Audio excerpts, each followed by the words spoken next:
Hi guys, good morning. Isa dito. Nakapagluto na ako. At yung lababo, ayan, nilagyan ko na siya ng sticker. Pati yung sa banyo, nilagyan ko na rin. Tapos, wait, pakita ko sa inyo. Tapos, ito. Dinikitan ko na siya, 3D. And ito yung toilet bowl. And yan, panghugas. Tapos dun sa baba, nilagyan ko na siya ng fish. Tapos dito, balak ko dolphin. Yan. Kapara partner nitong pinto. Yan. Tapos sa taas, nagawa na ako ng cabinet. Ganito rin. Yan. Bibili na lang ako ng yung plastic na box. And meron pa ako ibang gamit doon sa kwarto ng kapatid ko. Tatanggalin ko na yung iba ron. Tapos yung laptop table niya napunta rin doon sa kwarto. Kasi ang next na gagawin yung kwarto niya. Tapos si daddy bumili ng 32-inch na TV. So, di pa namin alam kung saan namin siya ilalagay dun sa taas kasi nga, magulo pa. Tapos, para masalansan na din yung mga damit ni na mama. Tapos yan, dito sa taas na to, lalagyan din yan ng patungan. Diyan daw ipapatong yung mga picture namin, yung diploma, etc. kung ano-ano. Tapos, kahapon sana, no, cancel kasi umuwi na ako. Mali yung pagkakabasa ko sa message. Pero, naghintay pa naman din ako ng reply, pero wala nang reply. So, ginawa ko, umuwi na ako. Kasi hindi naman siya sure, hindi sure yung second batch. Yun yung pangit, pagka meron second batch na hindi sure. So, sana hindi ako pumalya. Tapos ngayon, naghintay ako ng call if tutuloy ako sa Ortigas. And yung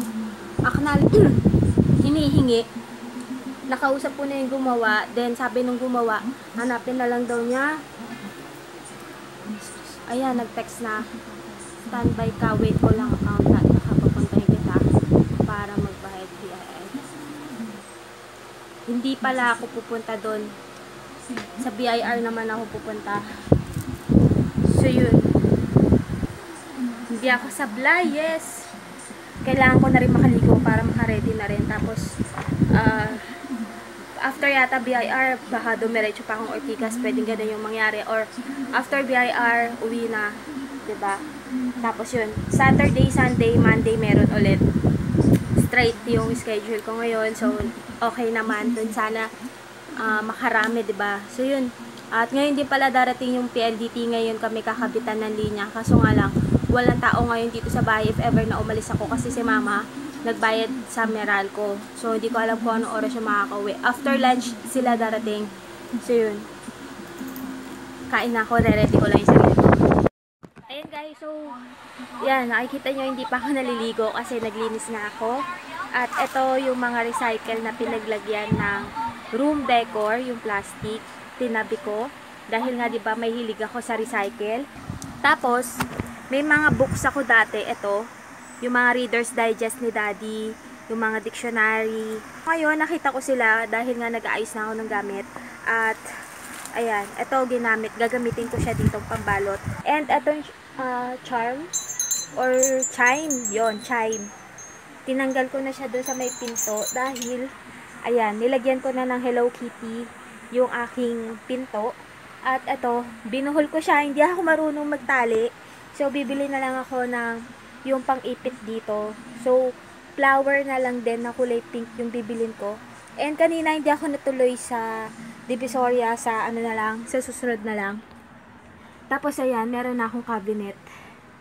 Yan yung ginawa nilang cabinet na bakal. So, sa taas, andito yung mga cellphone, yung book ko sa photography, yung mga rubber blocks, yung sa pinakadulo, na yan, yung mga Tupperware na yan, dyan yung punda, yung damit ko, yung sapatos, ayan. Then, ito yung recycle ko. Tapos yung nandito, yan yung mga charger, lotion. Yan. So, kadalasan sa makikita nyo ngayon sa akin, puro pink. Tapos ito yung mga pabango. Yung camera, andito. Tapos ayan, sa ilalim, hindi ko pa siya naayos. Kasi, lalagyan pa siya dito ng isa pa. Yan, sa para pinakatuktok magagamit. Then, yung bintana, hindi ko na dyan nalagay si Hello Kitty dito na sa may pinto. Para if ever na magbablog ako, isasara ko na lang yan para hindi makita yung kalat dito sa labas.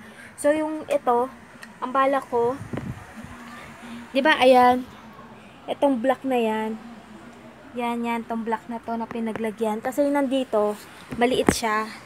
Ayan yung pinaglalagyan ngayon ng mga gamit sa computer. Ang bala ko dyan, ilalagay yung malaki para kasya lahat ng gamit sa computer, yung mga kailangan. Then, tapos itong maliit, itutupi ko na siya or kakalasin para hindi na siya nakalagay. So, kami nagkakatanggalan na ng gamit, nagkakabawasan na. So, yung sa akin, marami na akong nabawasan sa gamit ko. Halos ganito kalaking sako yung na ibigay sa tita ko, plus yung ganito kaliit. Ang dami nilang nakuha. Tapos ito, meron pa siyang naiwan. Yung kumot, blanket, tas yung damit. Meron pa siyang mga naiwan. Tapos lahat ng mga basura ko dito ko na nilagay. Yan. Tapos lahat ng laman ng mga paper bag na tanggal ko na, naayos ko na. So, mga matatagalan pa na maayos siya, as in yung super ayos na ayos. And thank you din sa mga nagko-comment na okay lang na maliit yung bahay, basta importante maayos. So ngayon medyo lumuwag naman na yung mga lalakaran namin. Saan nyo nakita yung bag ayos? Ayan o. Nandiyan sa loob ng kwarto. Ayan yan. Yung bike ko nasa loob ng kwarto, diba? So siguro dito na lang siya ilalagay. Then yun lang ginawa ko. Natulog sa hapon dahil walang internet, hindi dumating yung PLDT. And ayan, pagising, kain, linis, bawas gamit. So yun, tapos ito, recycle. Yan yung mga hilig kong gawin, ang mag-recycle. So yun guys, so sa mga matagal na nakakanood sa akin, do sa mga matagal na nakakadaan or napadaan pa lang, ito yung mga hilig ko. Minsan talaga mas prepare ko yung gumamit ng mga recycle. So, kadalasan panigurado na makikita nyo sa akin, ito, recycle din to guys, hindi siya bago. Yan.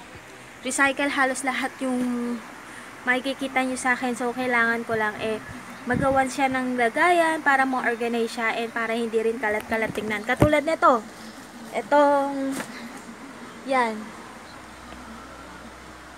Yan yung kahon ng Zesto. At hindi ko alam kung, ayan, yan. Tsaka to. So, kung lahat yan nakaganyan, nakaayos siya ng ganyan, then, may ilalagay akong label dyan, diba, kung ano yung nakalagay ito sa loob. Madali mong malalaman kung ano yung mga laman yan. And etong nasa ibabaw, grabe, gumulo siya.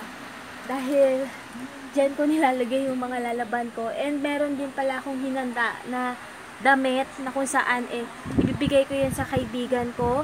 So, if ever na sumahod ako sa katapusan, iaano ko siya, pupuntahan ko siya dun sa bahay nila. And yung isa ko pang kaibigan na si Rosalie, hindi ko alam kung saan sila ngayon lumipat. So, ipapayagan siya ng asawa niya na isama ka dito, yung inaanak ko, yung anak niya, 'di ba?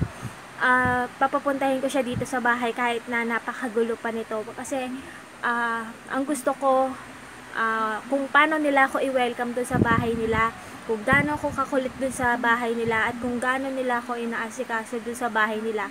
Gusto ko ganon din sila dito sa amin. Gusto ko makita nila yung totoo na kung gaano kagulo pa yung bahay, kung saan na kami ngayon nakatira, para kahit hindi ako always na nakakapunta sa kanya, kasi nga depende lang din naman yung araw ko kung kailan ako mababahante.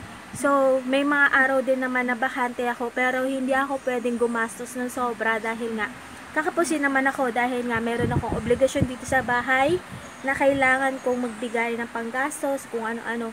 So, tulong-tulong kami sa panggastos. And, yun, gusto kong maintindihan niya yung mga nangyayari sa akin, para ayoko rin naman isipin na baka porke ganito, may bahay na kami or nakalipat na kami, hindi na ako pupunta sa kanila, wala pang balita sa akin, parang ganun. Gusto ko kahit na hindi ako masyadong nakakapunta sa kanila, gusto ko updated pa rin sila, and limitado lang yung mga tao na updated dun sa buhay ko, kasi sila lang yung mga tao na pinagkakatiwalaan ko at wala nang iba. Kasi kung hindi ako nagbibigay sa iyo ng impormasyon tungkol sa akin, sa mga araw-araw na nangyari sa akin, sa success ko, sa fail ko, lahat-lahat, ibig sabihin nun, hindi kita pinagkakatiwalaan, kasi alam kong chismoso ka, or ang turing mo sa akin kakumpetensya. Pero doon sa mga tao na lagi ko nakakausap, updated doon sa mga buhay ko hanggang sa pag-fail and success ko, sila yung mga tao na gusto kong makasama hanggang dulo, at alam ko na buo yung tiwala ko sa kanila at buo din yung tiwala nila sa akin, na ang turing na namin puro magkakapatid na. Kasi since high school sila na yung kasama ko, kaya gusto ko kung nasan ako, nandun sila, kung lahat-lahat. At para nga din, makita nyo na rin sila, diba guys? So, mga friend ko, hindi nyo pa nakikita, pero yung mga nakakatrabaho ko, nakikita nyo naman na, diba? So, ang problema lang, hindi pa sila as in totally nakakapagsalita in front of my cam na magkausap kami, ganyan-ganyan. Pero yung mga iba, nakatrabaho ko, na artist, na minsan yun nga, na minsan nakakatrabaho ko, napapa-shoutout na rin yung mga name nyo, if ever napayagan, diba? So, yun lang yung mga ganap na kadalasan na nakikita nyo. So, yun. Dami kong daldal, guys. So, gusto ko makita nila to. Gusto ko makapunta sila dito. And, yun. Para anytime na isipan din nila na pumunta sa bahay, punta lang sila, diba? Parang katulad ko, pagka may time ako, pupunta ako sa kanila. And, yun. Basta i-text lang. Kaso nga lang, yung number nila, baka nagpalit na naman, kaya kailangan pumunta ako, 'di ba, para maging updated ako ulit. And ayun, dito ko na ini-end yung vlog. Sana nag-enjoy kayo. And yun lang yung mga ganap dito sa akin sa bahay, dahil dapat nga pupunta akong Ortigas kasi hindi na natuloy. Pupunta rin sana ako ng BIR kaso wala na, tapos na. So yun. Balitaan ko kayo bukas kung sino yung mga kasama ko, kung sino yung mga katrabaho ko. And sana hindi na ako mag-fail, 'di ba? So yun, sana nag-enjoy kayo. Bye!